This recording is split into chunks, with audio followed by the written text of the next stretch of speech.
Hello students, जो हमने पिछले लेक्चर के अंदर +1 क्लास का जो है टॉपिक स्टार्ट किया था unit 1 that is physical word and measurement का जो पहला मेन टॉपिक है that is types of forces in nature. 4 type की फोर्सेस नेचर के अंदर एग्जिस्ट करती हैं, जिसमें से ग्रेविटेशनल फोर्स के बारे में हम ऑलरेडी डिस्कस कर चुके हैं कि ग्रेविटेशनल फोर्स क्या है, कैसे वो वर्क करती है और उसके क्या क्या कैरेक्टरिस्टिक्स होते हैं। वो सारे पॉइंट्स हमने अपने प्रीवियस लेक्चर के अंदर डिस्कस कर लिए थे। सेकेंड टाइप की जो फोर्स होती है दैट इज इलेक्ट्रोमैग्नेटिक फोर्स, इसके बारे में हम बात कर रहे थे और उसके बाद आगे हमने उसी लेक्चर को कंटिन्यू करना है। तो आपके पास जो यूनिट नंबर 1 होता है वो यूनिट नंबर 1 लेंथी जरूर है, लेकिन इसमें कुछ एक पॉइंट्स ही हैं जो फोकस करने वाले हैं, या कुछ एक कॉन्सेप्ट्स हैं, कुछ एक टॉपिक्स ही हैं जो इंपॉर्टेंट हैं या एग्जाम पॉइंट ऑफ व्यू से जिनकी वेटेज बनती है क्वेश्चंस की। तो जो फर्स्ट चैप्टर के अंदर मेजर 2 ही टॉपिक्स हैं, एक तो है टाइप्स ऑफ फोर्सेस के बारे में आपको बताना और एक हमने क्वार्क्स के बारे में थोड़ा सा ब्रीफली पढ़ना है, क्या होते हैं ये मैं आपको नेक्स्ट लेक्चर में समझाऊंगी, और एक किस टाइप के कंजर्वेशन लॉज जो है वो नेचर के अंदर एग्जिस्ट करते हैं। सिर्फ ये 3 टॉपिक्स ही हैं पहले चैप्टर के अंदर यूनिट 1 के, और उसके बाद जो नेक्स्ट चैप्टर है उसके अंदर जो है वो आपका मेजर वर्क आता है, जिसमें से न्यूमेरिकल आने की ही पॉसिबिलिटी होती है एग्जामिनेशंस के अंदर। तो डायमेंशनल एनालिसिस टॉपिक है जो नेक्स्ट चैप्टर के अंदर आएगा इन द यूनिट 1। तो अभी हम अपने प्रीवियस लेक्चर को कंटिन्यू करते हैं या प्रीवियस टॉपिक को कंटिन्यू करते हैं। तो हमने ग्रेविटेशनल फोर्स के बारे में डिस्कस कर लिया था, अब हमने बात करनी है इलेक्ट्रोमैग्नेटिक फोर्सेस की। अब देखो बेटा, इलेक्ट्रोमैग्नेटिक फोर्सेस, ये बात हम कर चुके हैं कि इलेक्ट्रोमैग्नेटिक फोर्सेस किन के बीच में एग्जिस्ट करती हैं, चार्जेस के बीच में। अगर आपके पास कोई भी 2 चार्जेस हैं, लाइक Q1 है और Q2 है, अब ये दोनों charges Q1 and Q2 positive भी हो सकते हैं, ये दोनों नेगेटिव भी हो सकते हैं। अगर तो ये दोनों चार्जेस Q1, Q2 पॉजिटिव हुए या फिर दोनों ही नेगेटिव हुए, इसका मतलब क्या है, बोथ आर लाइक चार्जेस। और जब भी कोई 2 लाइक चार्जेस होते हैं तो उनके बीच में जो फोर्स होती है वो कौन सी होती है, रिपल्सिव फोर्स, यानी लाइक चार्जेस के बीच में रिपल्सिव फोर्सेस होती हैं। और अगर Q1 और Q2 ऑपोजिट पोलैरिटी के हुए, मतलब Q1 पॉजिटिव हुआ और Q2 नेगेटिव हुआ, तो इसका मतलब ये चार्जेस क्या हैं, अनलाइक चार्जेस। और हमने ये चीज पढ़ी भी हुई है लोअर क्लासेस के अंदर कि unlike charges do attract each other. इसका मतलब तब ये दोनों चार्जेस आपस में क्या करेंगे, एक दूसरे को अट्रैक्ट करेंगे बाय द अट्रैक्टिव फोर्सेस। इसका मतलब जो आपके पास इलेक्ट्रोमैग्नेटिक फोर्स है जो कि चार्जेस के बीच में एग्जिस्ट करती है, ये अट्रैक्टिव भी हो सकती है और ये जो इलेक्ट्रोमैग्नेटिक फोर्स है वो रिपल्सिव भी हो सकती है। अब हमने इसका फॉर्मूला निकालना है। 2 चार्जेस के बीच का डिस्टेंस जो है हमने क्या सपोज कर लिया, स्मॉल आर, ठीक है। अब इन दोनों के बीच का डिस्टेंस हमें क्लियर है, स्मॉल आर, चार्जेस की वैल्यूज हमें पता है Q1 एंड Q2। तो जो फोर्स होती है that is directly proportional to product of the charges and this force F is inversely proportional to square of the distance. अगर हम इन दोनों फैक्टर्स को कंबाइन कर दें तो आपके पास फॉर्मूला बन जाएगा F is proportional to Q1 Q2 upon R square. और अगर मैं प्रोपोर्शनलिटी के साइन को रिमूव कर दूं तो आपके पास ये आंसर आएगा F is equal to 1/4 pi epsilon naught Q1 Q2 upon R square. तो ये आपके पास जो है वो आंसर सॉल्व हो जाएगा। अब ये याद रखना है कि जो फोर्स होती है 2 चार्जेस के बीच में, चाहे वो अट्रैक्टिव हो चाहे वो रिपल्सिव हो, दोनों चार्जेस के प्रोडक्ट के directly proportional and inversely proportional to square of the distance. जो भी force inversely proportional to square of distance होती है तो हम उसे क्या कहते हैं कि it obeys inverse square law. जो भी फोर्स इस तरीके का बिहेवियर रखती है कि inversely proportional to square of distance हो, तो ऐसी फोर्स को हम क्या कहते हैं, it obeys inverse square law. अब आपके पास फोर्स का फॉर्मूला निकल आया 1/4 pi epsilon naught Q1 Q2 by R square.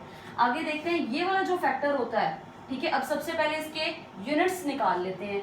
अब 1/4 पाई एप्सिलॉन नॉट को एक ही तरफ रख लो, ठीक है। बाकी फैक्टर्स को उधर लेके जाओगे तो ये बन जाएगा F into R square divided by Q1 into Q2। अब हमने इस फैक्टर के यूनिट्स देखने हैं। तो फोर्स का यूनिट क्या होता है, न्यूटन, डिस्टेंस का मीटर स्क्वायर, दोनों चार्जेस का प्रोडक्ट यानी कूलम स्क्वायर। तो यूनिट क्या बन गया, न्यूटन मीटर स्क्वायर कूलम की पावर -2। ये 1/4 पाई एप्सिलॉन नॉट का यूनिट बन गया। और अगर हम ऐसा यूनिट के अंदर इसकी वैल्यू लिखें तो ऐसा यूनिट के अंदर जो 1/4 पाई एप्सिलॉन नॉट है इसकी वैल्यू होती है 9 × 10⁻⁹ न्यूटन मीटर स्क्वायर कूलम की पावर -2। ये अभी आपको सिर्फ याद रखना है कि 1/4πε0 की वैल्यू क्या है, क्योंकि सिर्फ इस टॉपिक के अंदर आपको फॉर्मूला पता होना चाहिए और इसके फीचर्स पता होने चाहिए। ये जो फॉर्मूला है, actually this formula was actually given by the scientist coulomb. जो यूनिट 1 है +2 क्लास की, उसके अंदर आपने इसी फॉर्मूला को बहुत डिटेल में पढ़ना है, तब आपको अच्छी तरह क्लियर हो जाएगा कि ये फॉर्मूला कैसे आया और इसके अंदर और क्या क्या मॉडिफिकेशंस हो सकते हैं। अभी सिर्फ हमने ये सीख लिया है कि चार्जेस के बीच में जो फोर्स होती है, उस फोर्स का फॉर्मूला जो होता है 1/4πε0 Q1 Q2/r²। अब ये एप्सिलॉन नॉट फैक्टर क्या होता है, देखो एप्सिलॉन के पैर में नॉट लगाने का मतलब है हम किसकी बात कर रहे हैं, एयर की, या फिर हम किसकी बात कर रहे हैं, वैक्यूम की, कि एयर में या वैक्यूम में जो वैल्यू है वो एप्सिलॉन नॉट है। अब एप्सिलॉन नॉट के बारे में थोड़ा सा हम समझ लेते हैं कि क्या है, बहुत डीप जाने की जरूरत नहीं है अभी। एप्सिलॉन नॉट का मतलब होता है absolute permittivity of the free space या एयर। अब कोई भी जो चार्जेस हैं, अब ये बात आपको समझनी पड़ेगी कि जैसे हम बोलते थे कि ग्रेविटेशनल फोर्स जो होती है वो मीडियम इंडिपेंडेंट फोर्स है, लेकिन जो आपके पास इलेक्ट्रोमैग्नेटिक फोर्सेस हैं, यानी ये मीडियम से इंडिपेंडेंट नहीं है बल्कि मीडियम पे डिपेंड करती हैं। ये जो एप्सिलॉन नॉट फैक्टर है, एक्चुअली ये एप्सिलॉन नॉट फैक्टर मीडियम के लिए ही है। अगर तो मीडियम आपका एयर है या वैक्यूम है तो आपका सिंबल एप्सिलॉन नॉट चलेगा, और अगर मैं एयर या वैक्यूम की जगह कोई और मीडियम कर दूं, मान लो मैंने मीडियम वाटर चूज कर लिया, तो मैं एप्सिलॉन नॉट नहीं लिखूंगी बल्कि क्या लिखूंगी, एप्सिलॉन लिखूंगी सिंपली। यानी ये जो फैक्टर है, मीडियम बदलने से ये वाला फैक्टर जो है वो चेंज हो जाता है। ऑब्वियस ही बात है, अब फोर्स इस फैक्टर पे भी तो डिपेंड कर रही है ना। इसका मतलब जैसे ही आप मीडियम को चेंज करोगे, एप्सिलॉन नॉट की वैल्यू बदल जाएगी। एप्सिलॉन नॉट की वैल्यू बदलेगी तो ऑटोमेटिकली फोर्स की वैल्यू भी चेंज हो जाएगी। इसका सिंपल मतलब है कि अगर दो चार्जेस हैं, मान लो इस चार्ज की वैल्यू 1 कूलम है और इस चार्ज की वैल्यू 1 कूलम है और बीच में डिस्टेंस कितना है, 1 मीटर। एयर के अंदर इन दोनों चार्जेस को रखा, ठीक है, यानी बीच में मीडियम आपका क्या है, मीडियम है एयर। एक बार इसको रद्द कर देती हूँ कि एयर के अंदर आपने ये सब किया है, मीडियम आपका एयर है। आपने फोर्स की वैल्यू सॉल्व की और मान लो वो वैल्यू आ गई लेट्स से 5 न्यूटन। एक एग्जांपल ही ले रहे हैं, आपने फोर्स की वैल्यू सॉल्व की। अब फोर्स की वैल्यू अगर इस क्वेश्चन में मैं सॉल्व करूं तो क्या बनेगा, 1/4πε0, क्योंकि एयर है तो लिखेंगे Q1 × Q2/r²। 1/4πε0 होता है 9 × 10⁻⁹। Q1 1 कूलम है, Q2 भी 1 और डिस्टेंस भी 1, तो आंसर आ गया 9 × 10⁹ न्यूटन, क्योंकि फोर्स है, ये आंसर आ गया। लेकिन अगर मैं एयर की जगह पे इन्हीं दोनों चार्जेस को वाटर के अंदर डिप कर दूं, अगर मैं वाटर के अंदर डिप कर दूं तो आपका जो फोर्स का आंसर एयर के अंदर आया था 9 × 10⁹ न्यूटन, अब वाटर के केस में ये आंसर आपका नहीं आएगा बल्कि आंसर चेंज हो जाएगा। इसका मतलब मीडियम बदलने से दो चार्जेस के बीच की फोर्स की वैल्यू भी चेंज हो रही है। इसका मतलब जो इलेक्ट्रोमैग्नेटिक फोर्सेस होती हैं वो क्या होती हैं, मीडियम डिपेंडेंट होती हैं। अब वाटर के अंदर भेजने पे फोर्स का क्या वैल्यू आएगा, ये अभी आपके सिलेबस का पार्ट नहीं है, ये आपने +2 में सीखना है कि मीडियम बदलने से फोर्स की वैल्यू में क्या क्या चेंजेस आने वाले हैं। तो अभी हम इसके डीप नहीं जाएंगे, सिर्फ आपने इतना समझना है कि ये जो एप्सिलॉन नॉट फैक्टर है ये मीडियम के कारण है, और मीडियम चेंज होगा तो एप्सिलॉन नॉट की वैल्यू जो है वो बदलती जाएगी। इसका मतलब जो इलेक्ट्रोमैग्नेटिक फोर्सेस होती हैं वो क्या होती हैं, they do depend upon the medium, या its value changes when the medium changes between the two charges. ठीक है, अब हमने करने हैं इसके फीचर्स। अभी हमने फॉर्मूला तो निकाल लिया कि इलेक्ट्रोमैग्नेटिक फोर्सेस के लिए आपके पास क्या फॉर्मूला होता है। अब हमने इसके फीचर्स की बात करनी है। ठीक है, फीचर्स मतलब इसके क्या क्या कैरेक्टरिस्टिक्स हैं। उसमें सबसे पहला फीचर तो हमें वैसे ही क्लियर हो रहा है कि electromagnetic forces it can be attractive as well as repulsive. तो पहला पॉइंट तो आपका यही है कि अट्रैक्टिव भी हो सकती है, it can be attractive as well as repulsive. ठीक है, दूसरा point depend upon the medium, ये भी हमें पता लग गया, हम डिस्कस कर चुके हैं। डिपेंड अपॉन मीडियम, इसका मतलब दो चार्जेस के बीच के मीडियम को चेंज करने से आपके फोर्स की वैल्यू भी जो है वो चेंज होती है। तीसरा पॉइंट ये है it obeys inverse square law, ये भी हम बात कर चुके हैं, obeys inverse square law. Inverse square law कैसे, कि कोई भी फोर्स अगर inversely proportional to square of distance हो तो हम क्या कहते हैं कि वो इनवर्स स्क्वायर लॉ को ओबे करती है। चौथा पॉइंट इसके अंदर आता है long range. Long range force है ये। लॉन्ग रेंज का मतलब इसकी रेंज एक्चुअली अप्रोच करती है इन्फिनिटी को, वो इसलिए क्योंकि अगर हम किसी भी चार्ज की बात करते हैं, जैसे मैंने मान लो यहाँ पे 1 कूलम का एक चार्ज रखा, इस 1 कूलम के चार्ज ने अपने आसपास इलेक्ट्रिक फील्ड लाइंस क्रिएट कर लेनी है, और किसी भी पॉजिटिव चार्ज की इलेक्ट्रिक फील्ड लाइंस होती हैं स्ट्रेट लाइंस, ठीक है, which are starting at the charge पे स्टार्ट होती हैं, लेकिन उनका कोई एंड पॉइंट नहीं है।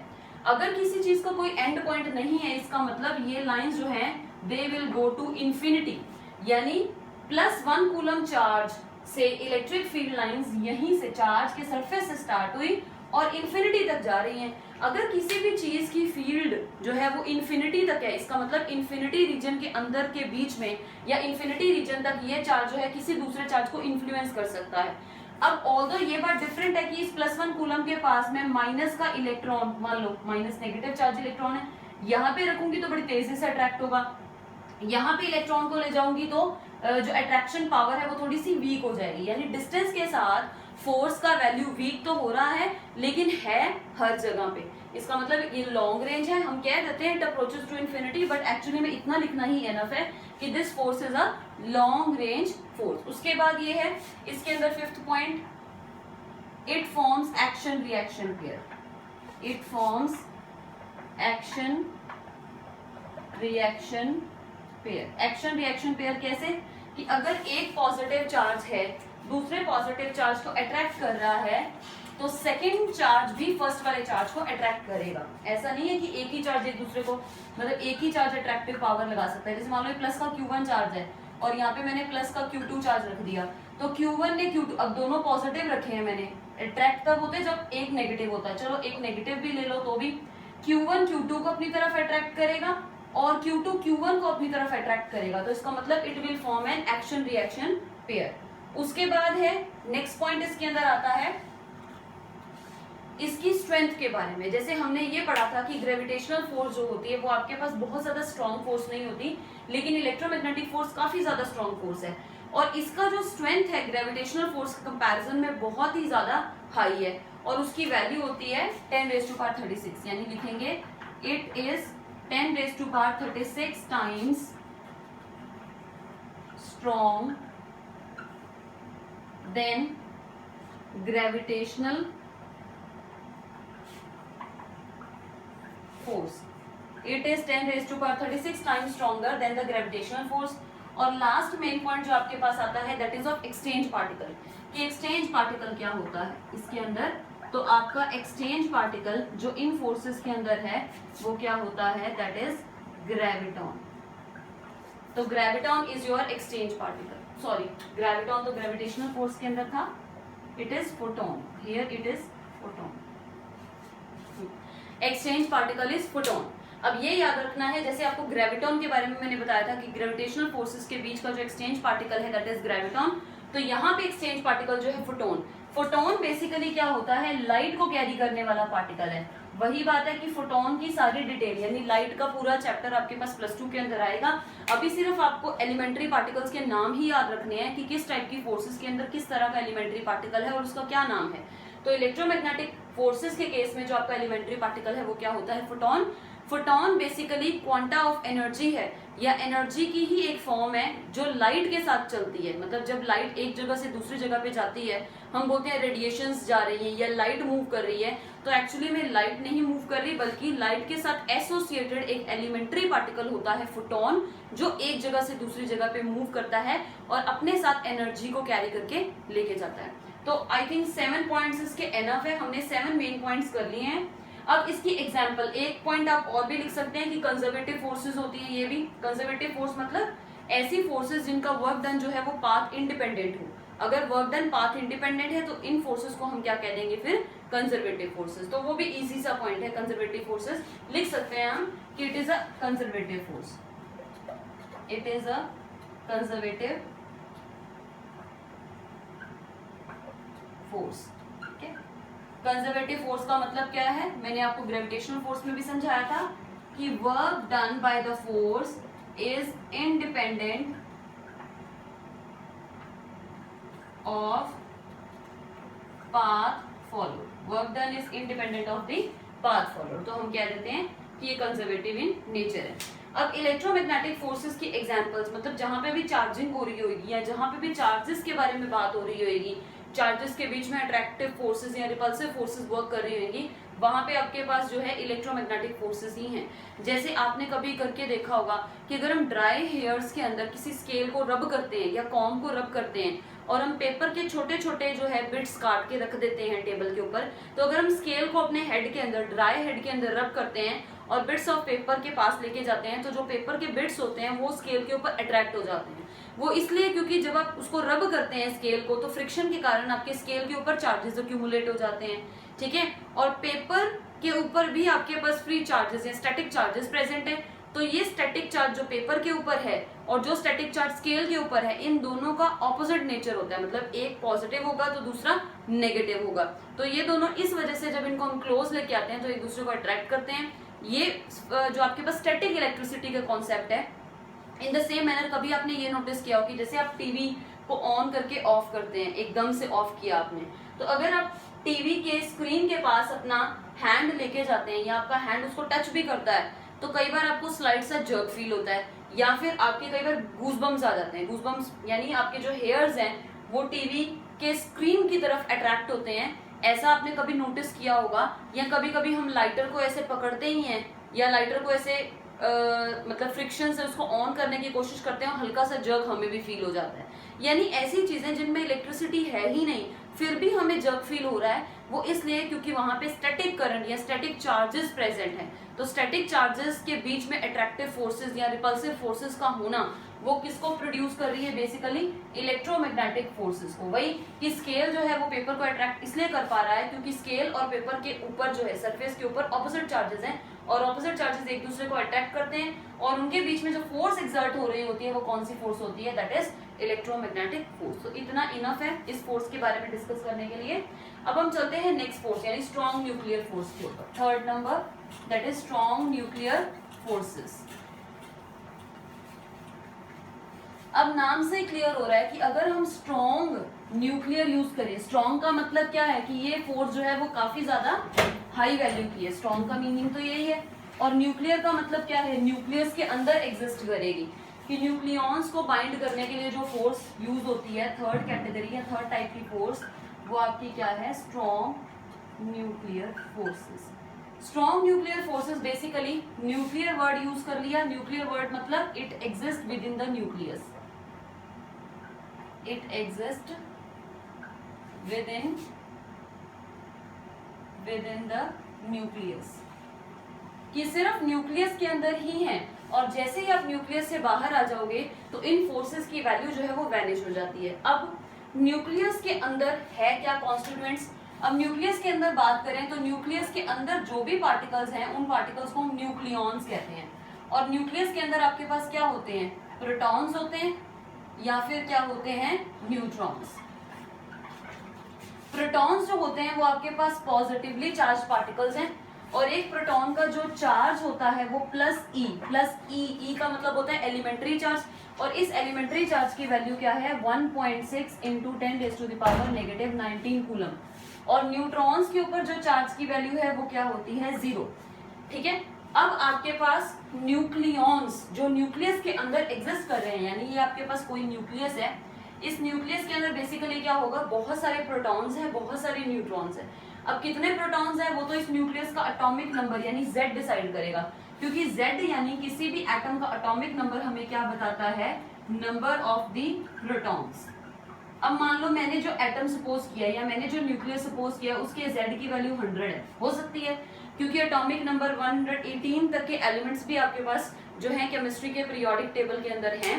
तो इसका मतलब अगर हम Z = 100 लेते हैं तो Z = 100 का सिंपल मतलब है कि इस न्यूक्लियस के अंदर 100 प्रोटॉन्स प्रेजेंट है और 100 प्रोटॉन्स प्रेजेंट है और न्यूट्रॉन्स की वैल्यू भी कुछ एक है और यहाँ पे मैंने बना दिए न्यूट्रॉन्स। अब देखो बेटा, अभी हम पढ़ के हटे हैं कि आपके पास जो दो चार्जेस होते हैं, दो चार्जेस वो भी कैसे, सेम दो लाइक चार्जेस हैं तो उनके बीच में कैसी फोर्स है, रिपल्सिव, और दो अनलाइक चार्जेस हैं तो उनके बीच में कैसी फोर्स होती है, अट्रैक्टिव। अब यहाँ पे अगर हम दो प्रोटॉन्स को कंसीडर करें जो एक दूसरे के बहुत क्लोज हैं तो इन दोनों प्रोटॉन्स के बीच में तो फिर रिपल्सिव फोर्स भी होगी, क्योंकि फर्स्ट प्रोटॉन भी पॉजिटिवली चार्ज है, सेकंड प्रोटॉन भी पॉजिटिवली चार्ज है, और दो पॉजिटिव चार्जेस के बीच में रिपल्सिव फोर्सेस तो होती ही हैं। अब अगर 100 प्रोटॉन्स इस न्यूक्लियस के अंदर प्रेजेंट है, और न्यूक्लियस की अगर हम साइज की बात करें तो न्यूक्लियस का साइज होता है 10⁻⁻15 मीटर। इतने छोटे से साइज का मतलब diameter, effective diameter of the nucleus. तो न्यूक्लियस का जो इफेक्टिव डायामीटर है इट अप्रोचेस टू 10⁻⁻15 मीटर। इतने ज्यादा छोटे साइज के अंदर हमें 100 प्रोटॉन्स को बिठाना है, जबकि हर प्रोटॉन दूसरे प्रोटॉन को रिपेल करेगा, क्योंकि उनके बीच में कूलम की रिपल्सिव फोर्सेस वर्क कर रही हैं। तो इतने सभी प्रोटॉन्स को जब हमने बांध के रखना है न्यूक्लियस के अंदर ही, तो इसका मतलब हमें बहुत ज्यादा स्ट्रॉन्ग फोर्स चाहिए, ताकि इन न्यूक्लियॉन्स की जो आपस में रिपल्सिव फोर्सेस वर्क कर रही हैं, यानी प्रोटॉन प्रोटॉन के बीच में जो भी रिपल्सिव फोर्स है उसको ओवरकम करते हुए हमें इनको बांध के रखना है। यानी और ज्यादा जोर लगाना पड़ेगा, इतना ज्यादा जोर कि रिपल्सिव फोर्सेस जो हैं वो वीक हो जाएं और अट्रैक्टिव फोर्सेस जो हैं वो क्या हो जाएं, स्ट्रॉन्ग हो जाएं। तभी ये सारे न्यूक्लियॉन्स न्यूक्लियस के अंदर रह पाएंगे। इसका मतलब इनको बांध के रखने के लिए जो फोर्स चाहिए या बांध के रखने के लिए जो एनर्जी चाहिए, उस एनर्जी को हम क्या बोलते हैं, बाइंडिंग एनर्जी।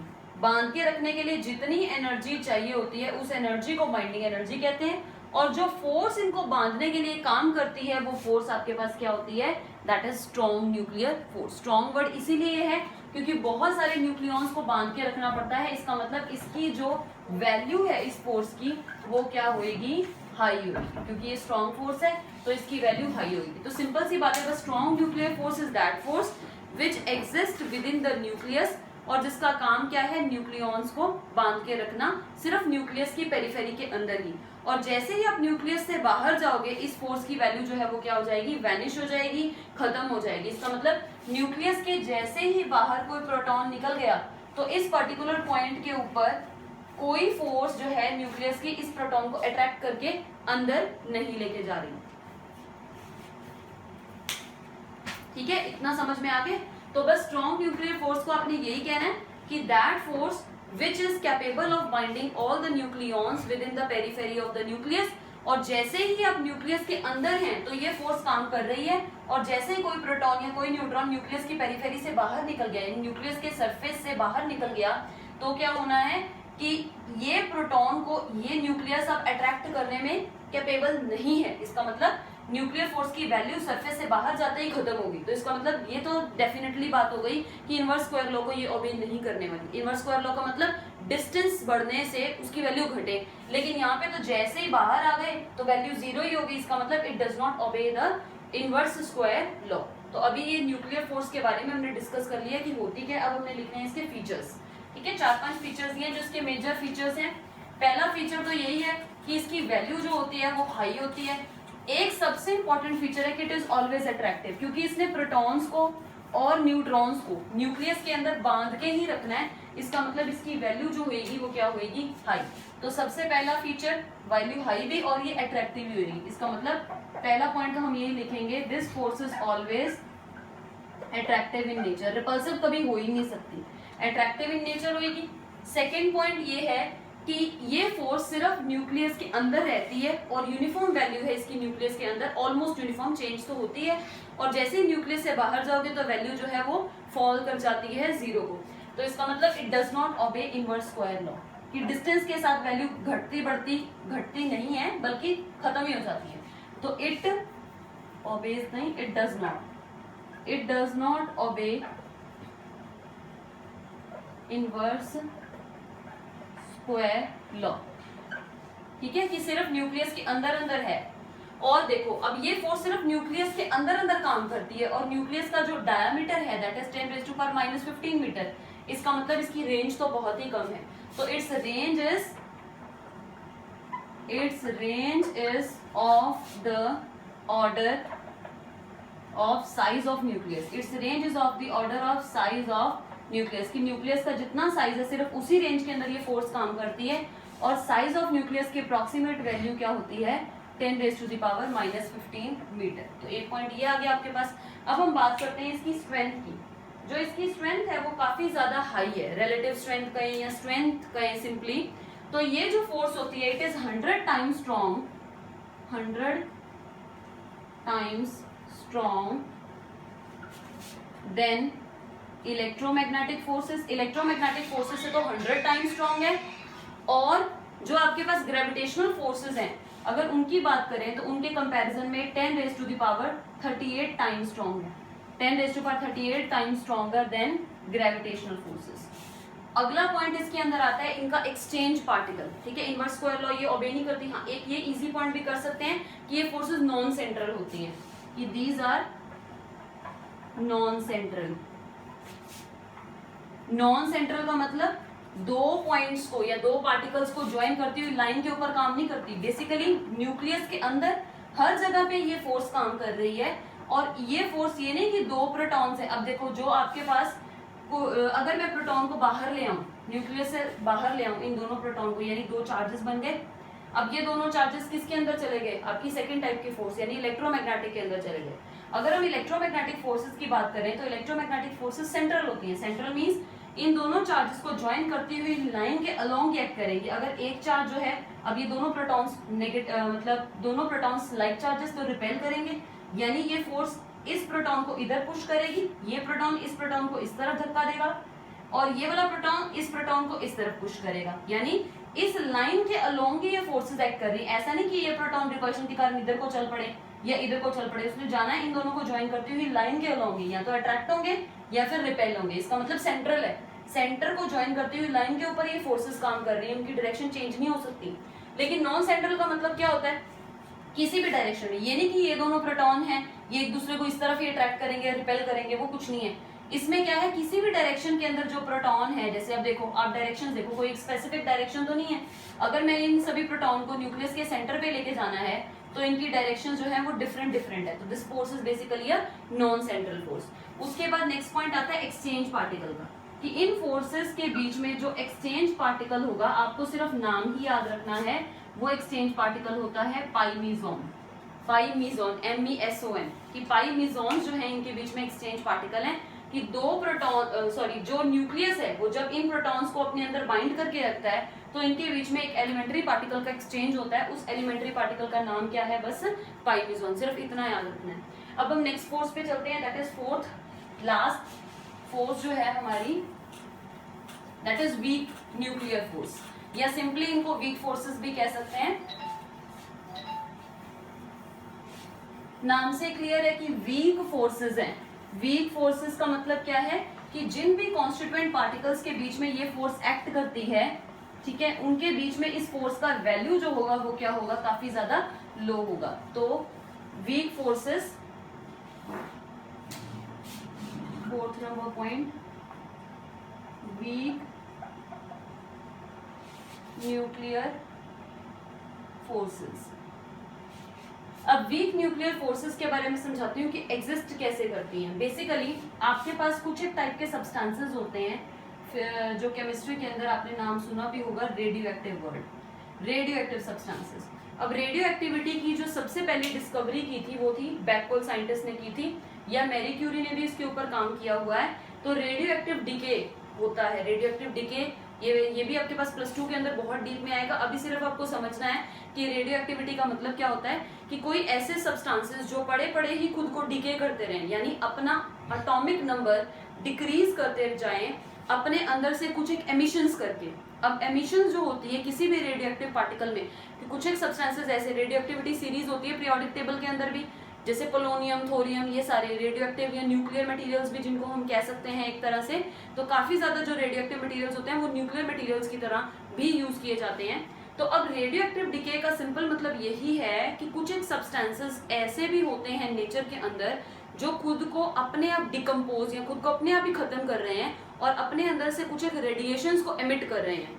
अगर हम ऐसा कोई भी रेडियो एक्टिव सब्सटेंस लें, उस रेडियो एक्टिव सब्सटेंस के अंदर 3 टाइप का एमिशन हो सकता है। या तो उसके अंदर अल्फा एमिशन हो सकता है, यानी अल्फा रेज बाहर निकलेंगी। अल्फा रेज बेसिकली क्या होती है? हीलियम का न्यूक्लियस, जो हीलियम का न्यूक्लियस है उसी को हम अल्फा कहते हैं। न्यूक्लियस मतलब इलेक्ट्रॉन्स को बाहर निकाला हुआ है और सिर्फ न्यूक्लियस है। तो अल्फा रेज भी एमिट हो सकती हैं इनके अंदर से, या फिर इसके अंदर से क्या एमिट हो सकता है? Beta raise. बीटा रेज क्या होते हैं आपके पास? Fast moving electron. जो फास्ट मूविंग इलेक्ट्रॉन है उसे हम बीटा पार्टिकल कहते हैं। या इनके अंदर क्या इमिट हो सकती हैं, गामा रेज। गामा रेज का मतलब क्या है, लाइट, जिसे हम क्या कहते हैं, फोटोन। तो कोई भी अगर आपके पास रेडियो एक्टिव एलिमेंट है, किसी भी रेडियो एक्टिव एलिमेंट में से ये 3 टाइप के एमिशन हो सकते हैं, या अल्फा या फिर बीटा या फिर गामा, तीनों एक साथ नहीं होंगे, एक एक करके ही होंगे। इसकी डीप स्टडी +2 के अंदर आएगी। अब जब भी बीटा डिके होता है तो बीटा डिके यानी किसी रेडियो एक्टिव सब्सटेंस के न्यूक्लियस के अंदर से फास्ट मूविंग इलेक्ट्रॉन निकला। अब इलेक्ट्रॉन निकलेगा न्यूक्लियस के अंदर से, ये भी समझ में नहीं आता कई बार। असल में प्रोटॉन ही जो है, बीटा डिके जब हम बोलते हैं या बीटा रेज जब निकलती हैं, वो बेसिकली क्या होता है, किसी भी न्यूक्लियस के अंदर का जो प्रोटॉन होता है वो अपने आप को कन्वर्ट कर देता है into electron and another particles. ठीक है, तो अभी आपको सिर्फ इसके डीप नहीं जाना, सिर्फ न्यूक्लियस में से हाँ इलेक्ट्रॉन निकला, वो इलेक्ट्रॉन प्रोटॉन न्यूट्रॉन को तोड़ के ही निकलता है। एक टाइप के बीटा एमिशन में प्रोटॉन खत्म होता है और एक टाइप के बीटा एमिशन में न्यूट्रॉन खत्म होता है। ये भी +2 के अंदर आप पढ़ेंगे डिटेल के अंदर। तो जब भी बीटा रेज निकलती हैं तो इलेक्ट्रॉन के साथ एक और पार्टिकल भी निकलता है, उस पार्टिकल को क्या कहते हैं, न्यूट्रिनो। ये भी आपके पास एक तरीके का एलिमेंट्री पार्टिकल ही है। तो जब इलेक्ट्रॉन और न्यूट्रिनो निकलते हैं तो इन दोनों के बीच में भी एक फोर्स एक्सर्ट करती है। इन दोनों के बीच में जो फोर्स होती है इलेक्ट्रॉन और न्यूट्रिनो पार्टिकल के बीच में, या फिर जब भी रेडियो एक्टिव डिके होगा, जो भी एलिमेंट्री पार्टिकल्स निकलेंगे, जैसे अल्फा के अंदर एलिमेंट्री पार्टिकल्स जो भी निकलेंगे, बीटा के अंदर जो एलिमेंट्री पार्टिकल्स निकलेंगे, उनके बीच में भी आपस में फोर्स होती है। बेसिकली बीटा के अंदर ही सिर्फ इलेक्ट्रॉन के साथ एक न्यूट्रिनो पार्टिकल रिलीज होता है। तो इन दोनों के बीच में जो फोर्स एग्जिस्ट करती है, उसी फोर्स को हम क्या कह देते हैं, वीक न्यूक्लियर फोर्स। तो weak nuclear force is that force which is present between the constituent particles during any of the radioactive decay. Any of क्या है, या फिर ड्यूरिंग द बीटा डिके। ठीक है, बीटा डिके के टाइम पे। तो इन बीटा डिके ऐसे लिखेंगे, in beta decay electron and neutrino are emitted. तो फोर्सेस जो इलेक्ट्रॉन के बीच में और न्यूट्रिनो के बीच में वर्क करती हैं वो वीक होती हैं, और उन्हीं फोर्सेस को हम क्या कह देते हैं, वीक न्यूक्लियर फोर्सेस। तो डेफिनेशन क्या बन गई, in beta decay during radioactive decays, कि जब भी आपके पास रेडियो एक्टिव डिके होगा, बीटा डिके रेडियो एक्टिविटी में, in the beta decay electron and neutrino is released.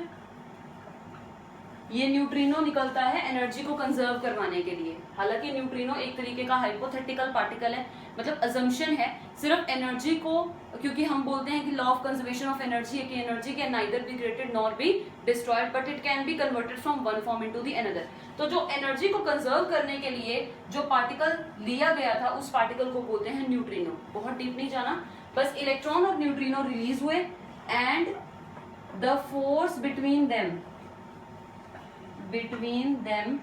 Is weak. इनके बीच में जो फोर्स काम करती है वो वीक होती है, और इसी फोर्स को हम क्या कह देते हैं, वीक न्यूक्लियर फोर्स। अब इसका पहला पॉइंट, फीचर्स इसके करने, इसके फीचर्स मेन 2-3 ही हैं। एक तो पहली बात, ये जो इसका रेंज होता है वो रेंज कम होगा, कि रेंज की वैल्यू जो है, range is very low. Range की वैल्यू 10⁻⁻18 मीटर है, मतलब कि स्ट्रॉन्ग न्यूक्लियर फोर्स का रेंज 10⁻⁻15 था, उससे भी ज्यादा कम है। ठीक है, और दूसरा इसका पॉइंट हमने करना है, स्ट्रेंथ तो हमें समझ में आ भी रही है कि स्ट्रेंथ इनकी क्या होती है, वीक ही होती है। दूसरा पॉइंट इनके अंदर है एक्सचेंज पार्टिकल। तो आपने एक्सचेंज पार्टिकल याद ही रखना है बस, कि एक्सचेंज पार्टिकल इन फोर्सेस के बीच में क्या होते हैं, दैट इज बोसोन्स।